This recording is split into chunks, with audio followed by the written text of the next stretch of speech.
It was a bright spring morning when James puffed importantly into the yard. The Fat Controller had an unusual job for him today. "Well, John James," he said, "I see you have plenty of steam already." "Yes, sir," replied James eagerly. "That means you can set off right away," said the Fat Controller. "Where to, sir?" asked James.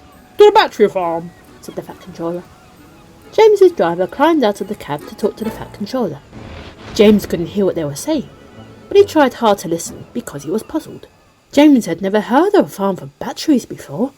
He'd seen the signalman put batteries in his transition radio, but he didn't think that they came from a farm.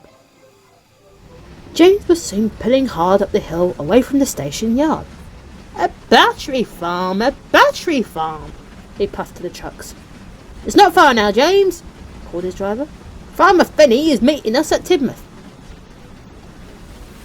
As they pulled into the station, they saw the farmer waiting on the platform with lots of wooden crates. The crates were loaded carefully into James's trucks. Farmer Finney waved them off. "Take care," he called. "Why do we have to take care of batteries?" James spluttered to himself. "Come on, James," shouted his driver. "We have to deliver this lot to the school by 10 o'clock. So James went full steam ahead along the track. But there was something up ahead. A line of hens were flapping about on the track. "Stop! Stop! Stop!" shouted James as his driver leaned hard on the brake lever. With a bang and a clunk, James stopped just in time.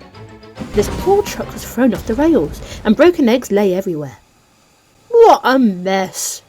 sighed James's driver. "Eggs!" said James in surprise. "I thought they were batteries." James's driver laughed. "Farmer Finney keeps hens and chickens who lay a lot of eggs. That sort of farm is called a battery farm," he explained. James did feel silly. They were interrupted by the sound of Terence the tractor. Farmer Finney had come to see what had happened. He was surprised to see some of his hens had escaped, and was sorry that they'd caused an accident. "What can I do to help?" he said. "You can deliver some more eggs to the school while we get help," said James's driver. "The children need them to make pancakes." The farmer agreed. "I'll look up a trailer to Terence and then drive slowly so that no more eggs get broken." It was a day of surprises for James. While the railway staff helped put the trucks back on the rails, the driver told James all about Shrove Tuesday. "People make batter using eggs and cook it in a big frying pan to make delicious pancakes. The school children are making pancakes today in their cookery lesson," he said. When the farmer returned, he had something in his hand. It was a frying pan.